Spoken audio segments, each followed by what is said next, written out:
Dear students, welcome to this presentation of Unit 9, Cities. To understand what a city is, we need to know what a rural area is. The rural areas are the countryside, those areas which are not cities, but small villages, agricultural areas, and so on. These are very large open space with small buildings which has a population that works in agriculture, livestock, forestry, and so on. For that reasons, in a rural area, the nature surrounding that territory is much easier to spot, and like an urban city where everything has the shape of the human being. We can see here a rural area in India with a concentrated settlement. That means that all the houses are together with the agricultural fields around it. They are small patch of land with different crops on it. They do not have a regular site, but it's easy to know how each one of these paths of land belong to a person or a family in that village. Rural areas are directly affected by their environment. For that reason, the shape of the buildings, the uses of the land, the jobs the people do are uh,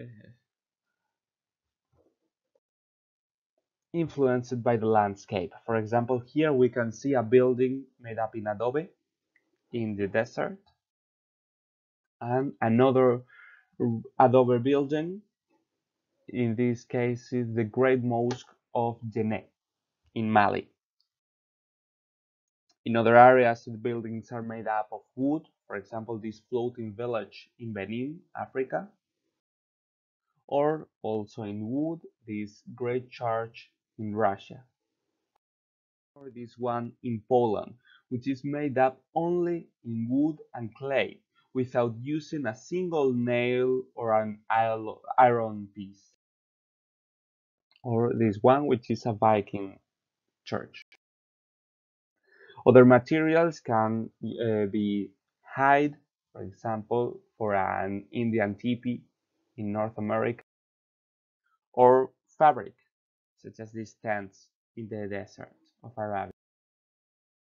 Other people could live in caves, such as in the mountain lands in Granada, or here in the Cappadocia in Turkey, or in a more spectacular extent, these lands of the city of Petra in Georgia. In areas where any of these things could be found, there are different solutions for the building of houses, such as ice in the northern parts of the world, such as the high igloos of the Inuit, or as a show of how this material can be more spectacular, this ice hotel in Sweden. The activities the people carried out in the rural areas are different, but especially they are related with nature. They can be, like in this case, grazing or livestock farming, and the most important one is agriculture. Agriculture has been the base of human economy since the Neolithic. We can see how the civilization of Egypt and Mesopotamia had agriculture as the main activity they practiced in order to obtain food, and it's essential still now.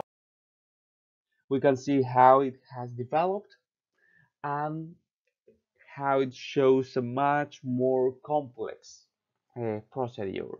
For example, here, this is a rural area in Valencia with a dispersed settlement. That means that the houses are separated with very regular lands or very regular fields or plots, and that they are open, so there are no division between them. They are monoculture. That means that they are used for just one single kind of crop each. And even when we cannot see it directly, it's easy to imagine that they use modern techniques.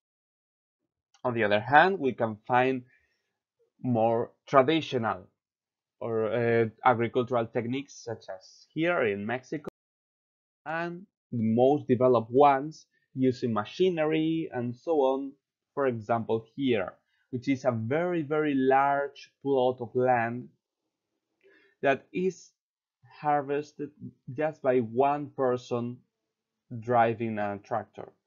This means that the job normally done by lots and lots of people is now carried out by just one person and even known. For example, here this is an automatic irrigation system. They are easy to see them near the roads and so on that can water a very long space of land just automatically without the influence of the human.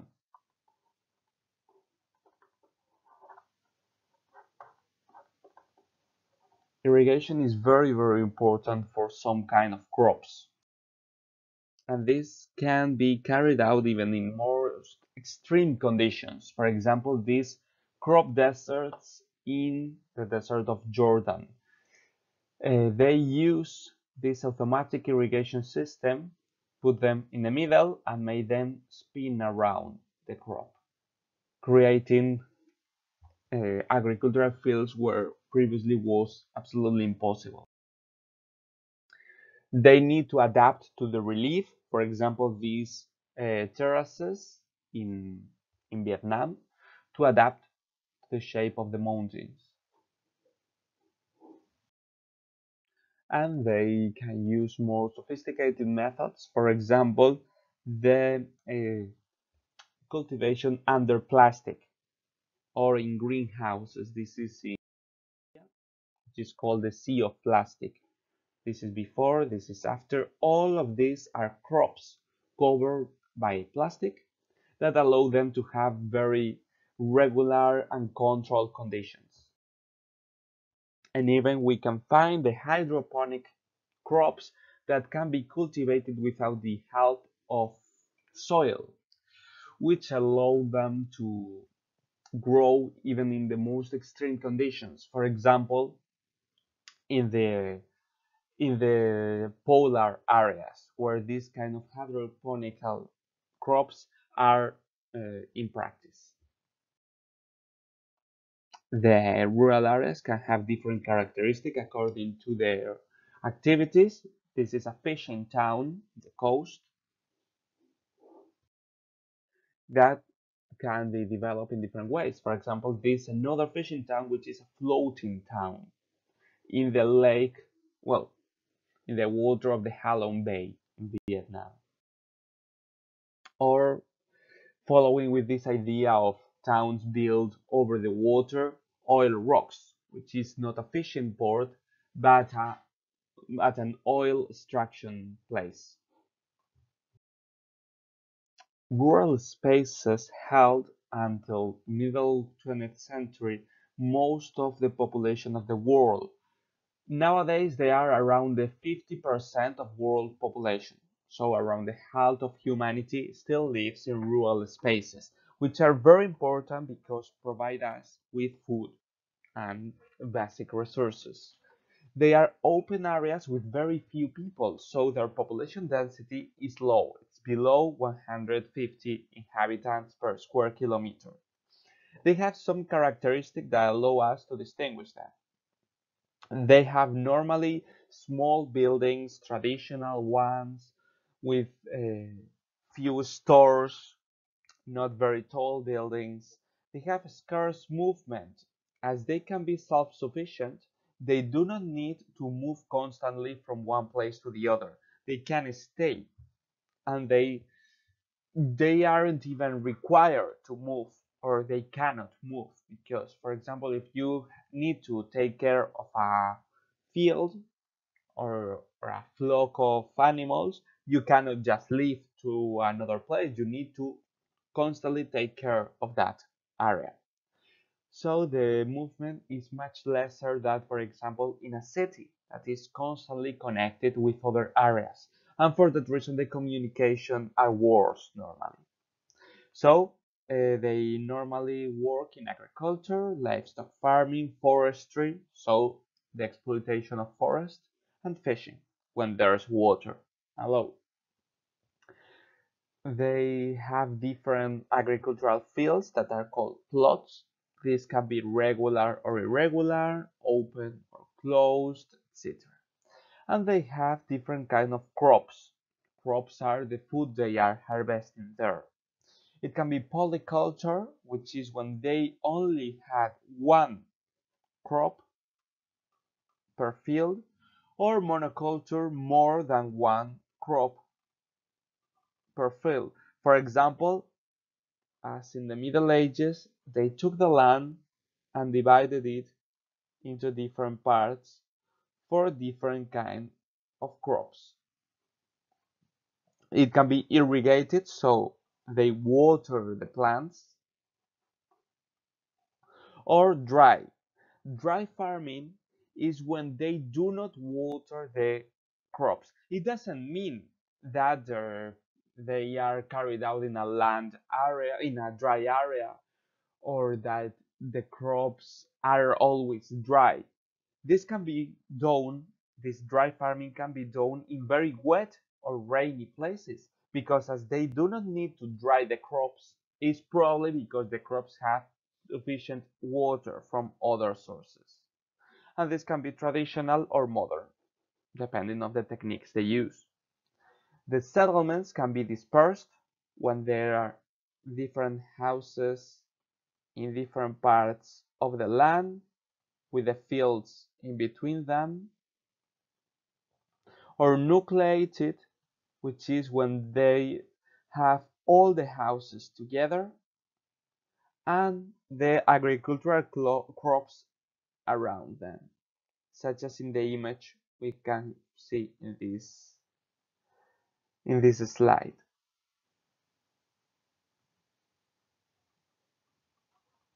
So when we see a rural space, we should be able to distinguish all of these different characteristics.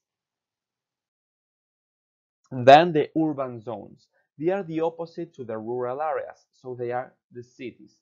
Densely populated, tall buildings, very complex organization, lots of communication, and so on. Cities are very important for our world. Most of the economic, political, social decisions are taken on cities. We can see how they have grown in the last decade, and here it represents cities with over 1 million residents. The bigger and darker the circle, the most people it has. How they are growing in the most developed countries, but also in less developed countries, the number of cities is increasing a lot. Actually, some of the largest cities in the world aren't in developed countries, but in non-developed ones. These big red circles show cities with more than 10 million people. Here we can see in Europe just two, London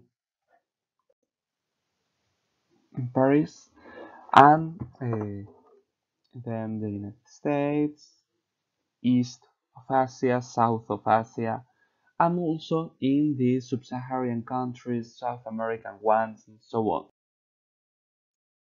And poor people. So these very large cities have both rich and poor people on them. This is how the cities have evolved throughout the years and how they are estimated to grow. Cities are constant in our civilization since the Egyptian and the Mesopotamian, and for Europe, especially for the Romans, that they created these very regular cities with straight streets, with geometrical plan, and so on. Later, the Arabs expanded these urbanization throughout the world that can still be seen as the shape of these very, very regular cities with narrow streets, small buildings all together. For example, in Jerusalem, or in this city of Arabic origins, which is Granada. Then, with the expansion of the Europeans, their characteristic of the cities grew around the world. For example, here we can see an American city, Cartagena de Indias in Colombia, that shows some of the characteristic of the Spanish colonization, or this Mexican cathedral that shows this Baroque style. Even we can mention the St. Augustine in Florida, which is the first settlement made by the Europeans, in which nowadays is the United States, made by the Spanish. For that reason, it has the San Andreas cross on the flag. There are lots of different cities in different parts of the world. For example, the legendary Samarkand in Uzbekistan, Central Asia, or in Eastern Asia, the forbidden city of Beijing, the city of the emperors of China, which is a city perfectly planned as the perfect place for the emperors. With the Renaissance, cities start being planned. For example, this open square in Rome, and with the Baroque and the rise of the power of the kings, they start creating a more developed plans for the city, such as the Palace of Versailles. But it was with industrialization when the cities start growing a lot. This is very important, as we have mentioned for demography.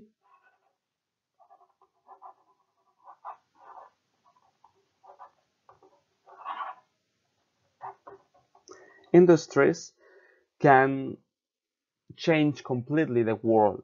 They increase the number of people, they change the shape of the cities, they created working class neighborhoods and suburbs near the factories, and uh, increased the size of the cities a lot.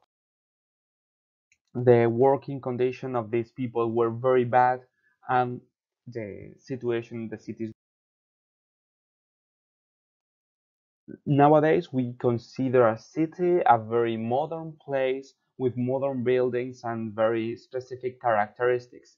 For example, this representation of Canada, or Toronto, or this one of Tokyo in Japan, one of the largest cities in the world that covers most part of the main island of Japan. Even we can find cities that were created practically out of nowhere, such as Brasilia, Brazil, or Las Vegas in the United States. Even more modern cities such as Dubai, the United Arab Emirates, built thanks to the petroleum, or the development of Manila in the Philippines. Cities are different from rural areas, especially for their population. They have a very, very large population concentrated in a small area. For that reason, their density of population is over 150 people per square kilometer. That means that their space is very well used. The buildings are much closer and they are normally taller, as they want to use as much as possible the reduced area they have. In a skyscraper, they can fit lots of families or lots of offices or whatever they want to use in a reduced land. They have, of course, houses, businesses, factories, shopping centers, transport, lots of things, especially the most specialized things, the most expensive shops, services, the most complex works are done in cities because they need some characteristics that they can only find there. The money, the resources, the communication, the workers, and so on. So in order to distinguish what is a city and what's not, we can use some criteria, some rules to separate them. One of them is the size of population. In Spain, it's considered a city whatever that has more than 10,000 people. More than 10,000 people is considered a city. But this is a particular criteria because 10,000 people for our perspective is not so much. If it's a city, it's a very small one actually. Better are other criteria. For example, the buildings. Buildings use high-rise blocks, so very tall buildings with lots of stores on them and very developed infrastructure. Remember, infrastructure can be transport, communication, roads, services such as hospitals, universities, shopping centers, and so on. They carried out different activities, which are especially tertiary activities, so services to population, and industrial activities, so factories. Nowadays, factories aren't normally in the middle of the cities, but in outside industrial estates. Regardless, they are very important for them. They are always connected with the cities. And very important, the cities exert a great influence over the land, over the environment surrounding that city, the countryside, and other neighborhood cities. They create network of cities connected by roads, by public transport, by train, by planes, or even by uh, internet, radio, telephone, and so on. That means that the cities work together. Those are the most characteristic elements of the cities. We need to know this definition, which is tertiary sector. Tertiary activities are these economic activities that include services to population. So everything that do not give a thing, an object to the people. They do not create anything. They provide a service. Transport, communication, sales. When you sell something, you aren't creating a product. You just sell it to someone. When you buy something, you obtain that product. But what the people who is selling this is providing to you is the serving. He's giving it to you. When we go to a supermarket, for example, or any kind of shop, the person who is selling us the product do not create those products. They provide us a service. For that reason, it's tertiary sector. And other social services. These social services can cover education, healthcare, security, administration, politics, and so on. All of these, lots of very different activities are tertiary sector, which are typical of the cities.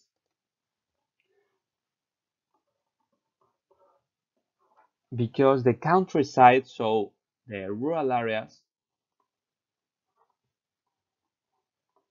normally carried out what are called the primary activities that are agriculture, livestock, forestry,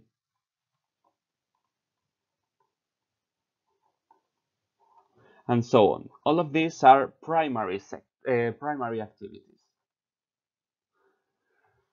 Then we've got the industries, which are the secondary activities, and finally the tertiary activities that are the ones carried out in cities. Then we need to talk about the urban morphology. A morphology is the shape of something. The urban morphology is the shape.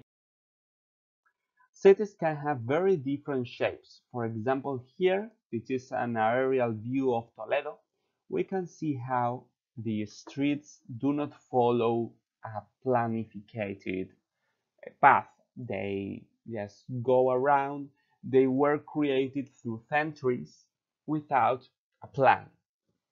For that reason, we say that this is an irregular plan.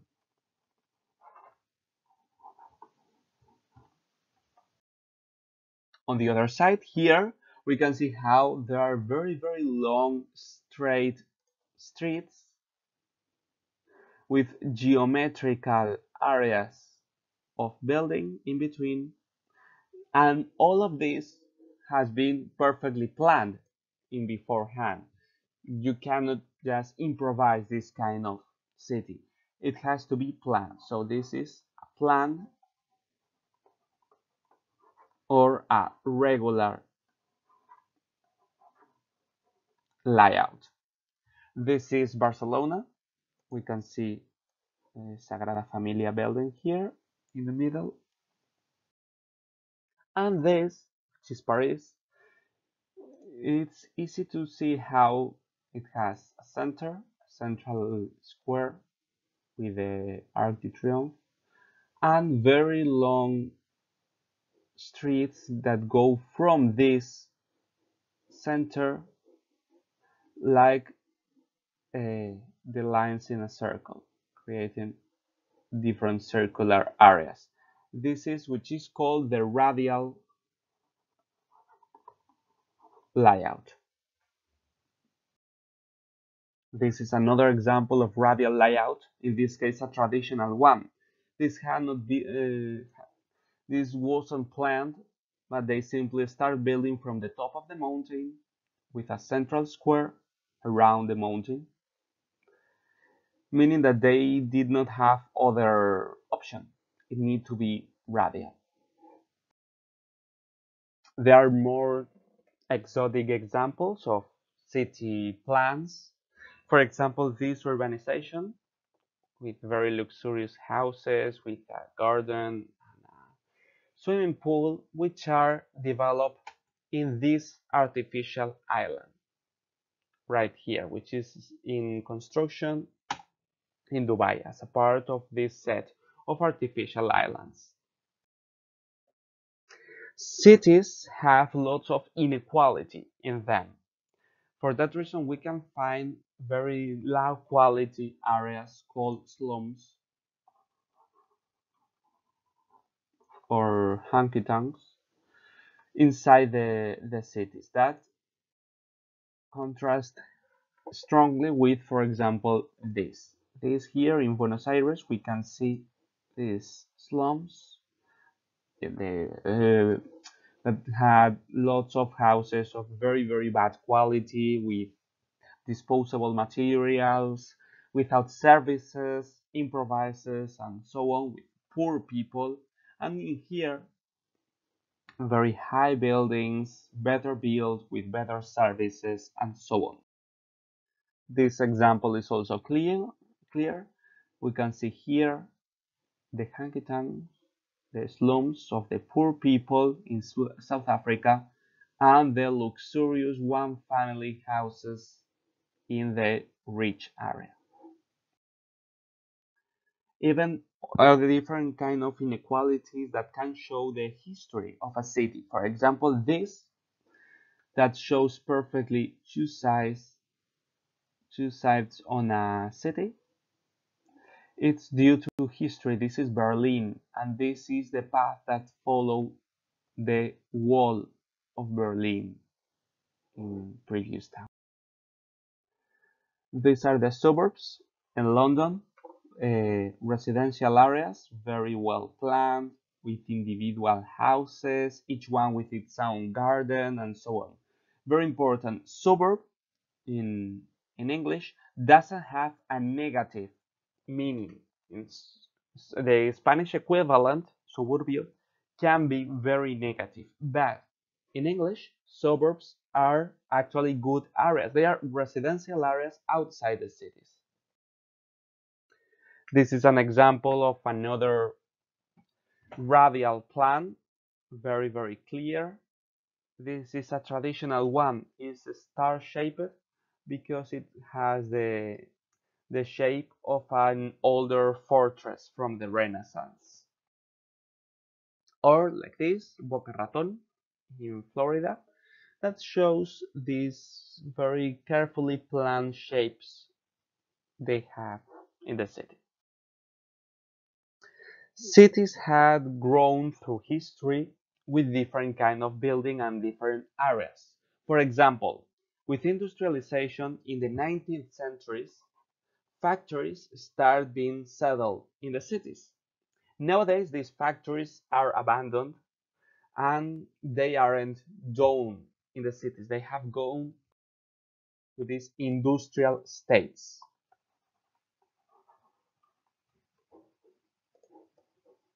which are very important,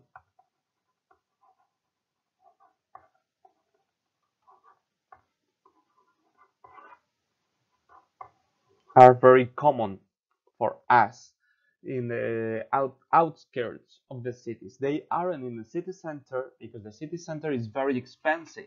There is not enough place and they also pollute a lot.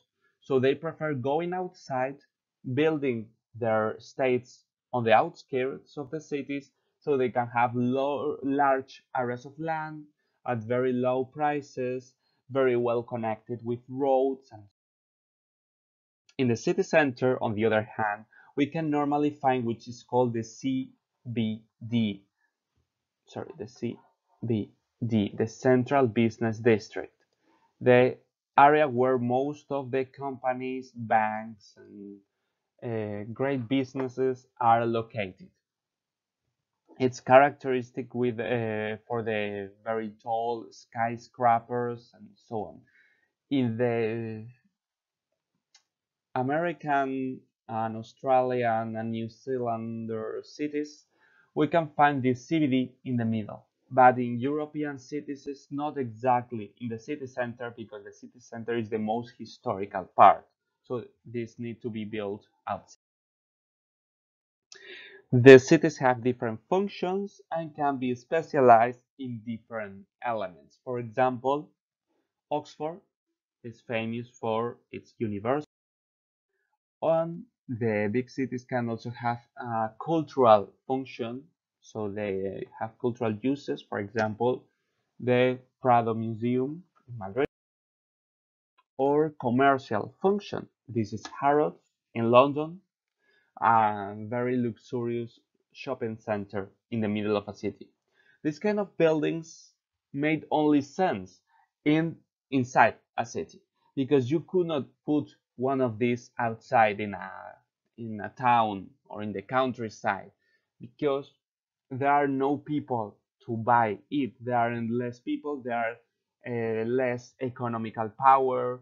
They do not receive tourists and so on. So all of these luxurious important buildings are located in cities. And they have also leisure areas and nature areas such as El Retiro in Madrid or Central Park in New York. So cities have function and have a very particular structure. The different functions a city can have are industrial, so for industries that nowadays is decreasing. It's very important. Cities have a city center where the industries located in the 19th century, but then as the prices of the land start increasing and they did not need to continue there, they could go outside and they were located in the outskirts of cities. They have cultural and educational functions, museums, academies, galleries of art, universities, uh, research centers, and so on. They have political and administrative functions, for example, the seat of the government, the parliament, the mayor houses, and so on. They have a touristic function. This is very important. There are some people that go on tourism to a nature area, but they always pass through a city. Maybe just because the airport is in the city, or the train station is there, or the hotels are there, and it maybe because they want to visit that city. There are very important cities that receive tourists just for themselves. For example, Paris, Venice, New York receive lots of tourists just for the city itself.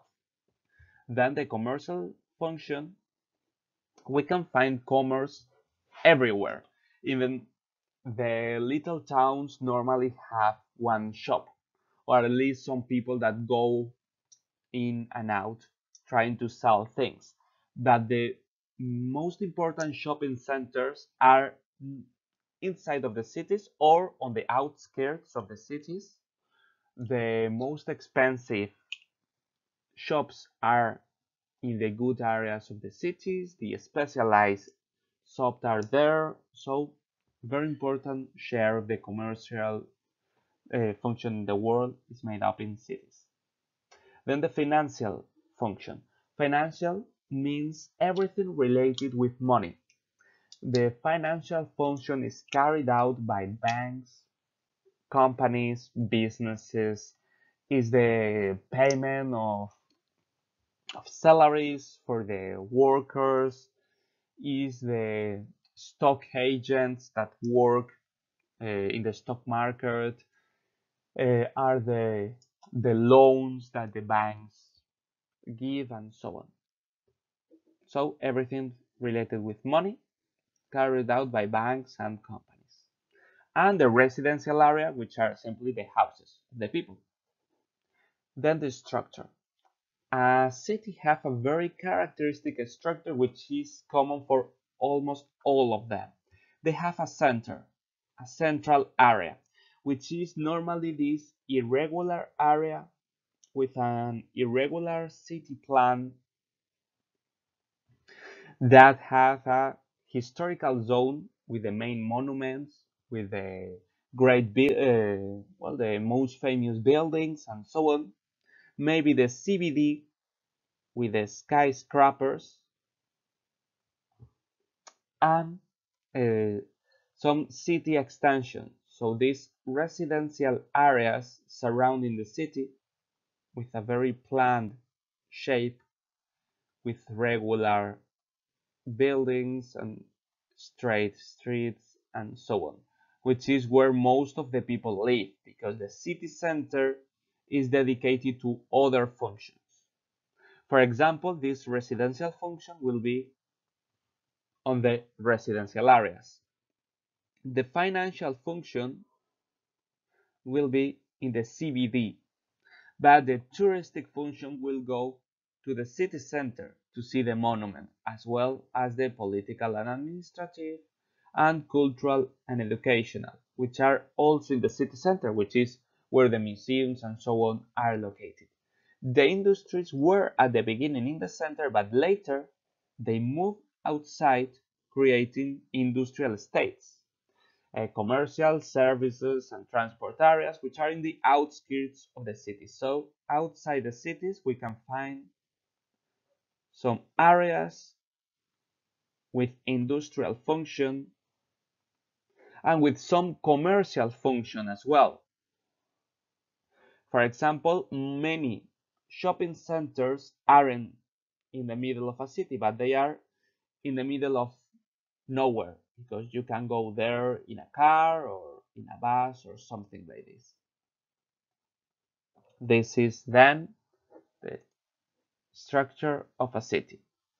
A city center, an outskirt, there are residential areas outside, and then the outskirt with the industrial, commercial, and uh,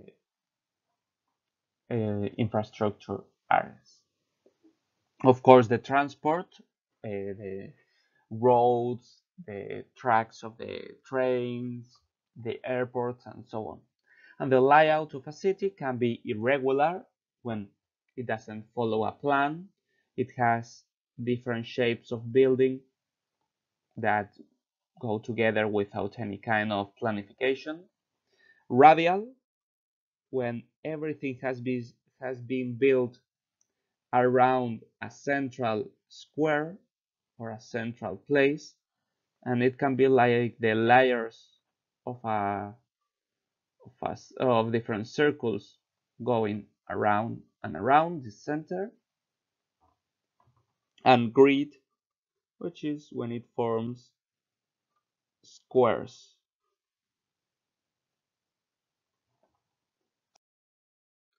Here we can see how a city has grown throughout the times. This is Madrid from the air at night. We can see how the center here grew, and it is connected with lots and lots and lots of small cities and towns around. For that reason, we said that a city is connected with its surrounding. Actually, as the city grows and the other areas grow as well, they can join, and it's difficult to know where the main city starts and the neighborhood places start.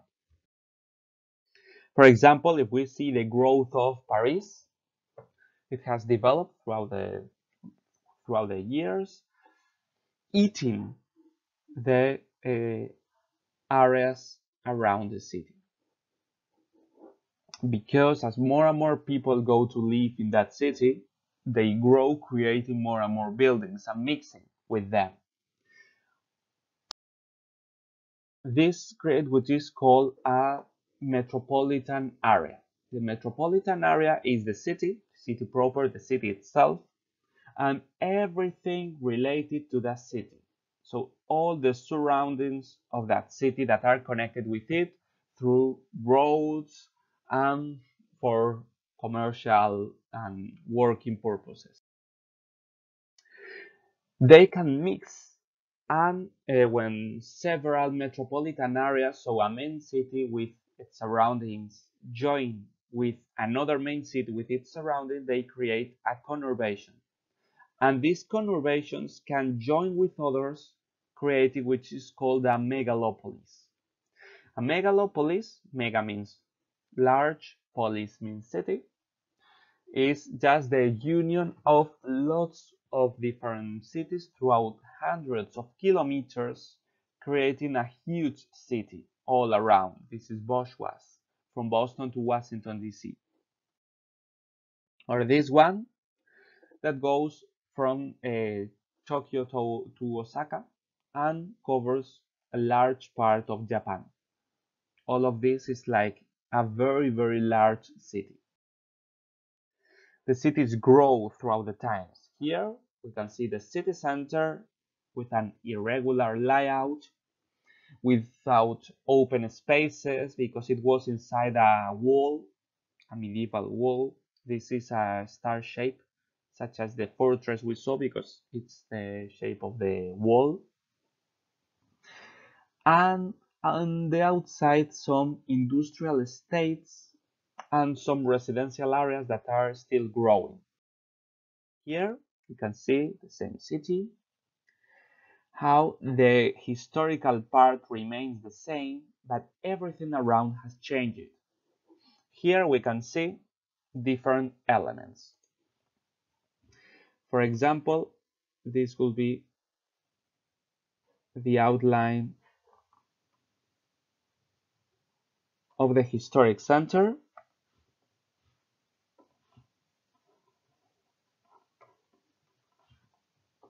We can find in some areas these very clear, regular shapes. That probably means that it's a residential area.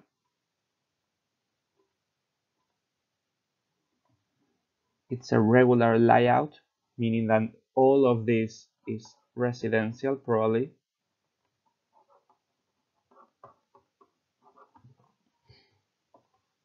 As it can be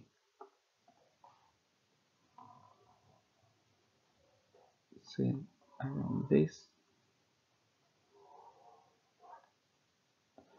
And probably this part here is an industrial part on the outskirts of a city, and maybe this one as well. So we could mark them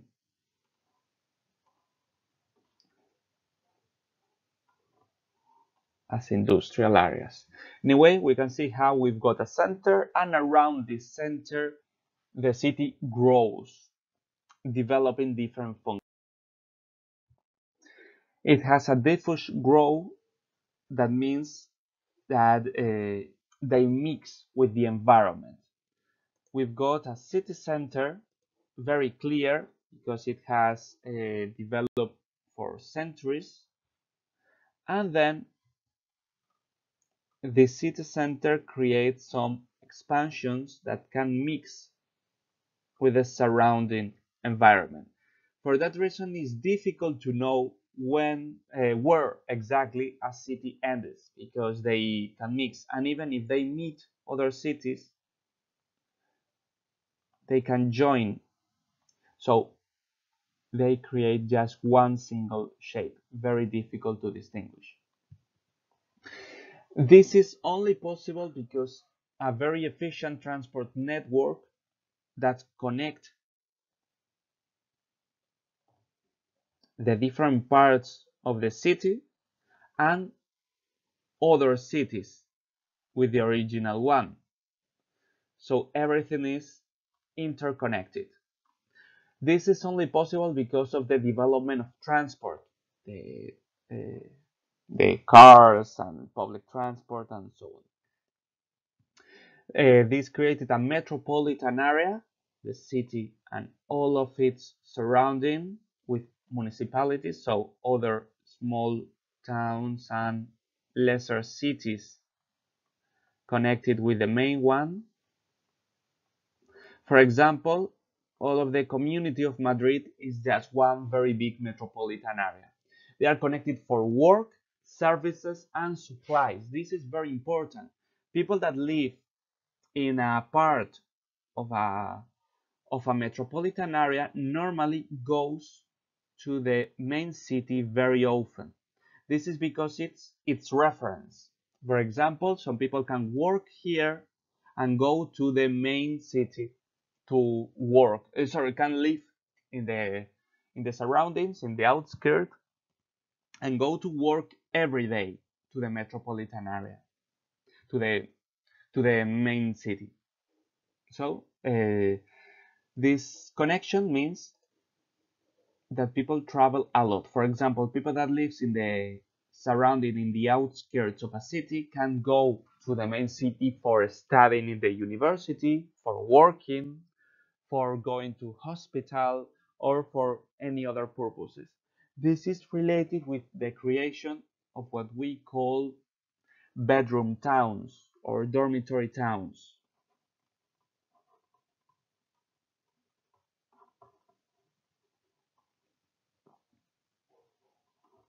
That means that there are some areas where the people lives, but they do not work in that town, or they do not uh,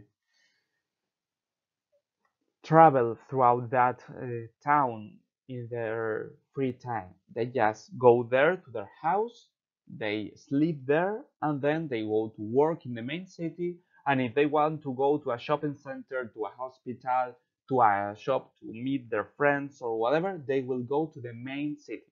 So this is a city just for sleeping in there, so speaking. This is very typical of the smaller cities near a big one. In the community of Madrid, there are many towns where the people live, but they do not work there. They go to work, for example, to Madrid. Then the conurbation, it is what happened with some metropolitan areas grow so much that they join. So we cannot say when one of it finish and the other one starts. And megalopolis is a mix of all of them. Conurbations, metropolitan areas, and so on that can extend throughout very, very, very long territories, creating just one continuous city. All of it very, very well connected. This was the end of this first part of Unit 9. For practicing it, you will find some activities in the Google Drive folder. You have an exam preparation for this part and a test for it. You have up to the 17th of April, so please do it as soon as you can. If you have any doubt, any question, do not hesitate to ask me. Thank you very much for watching.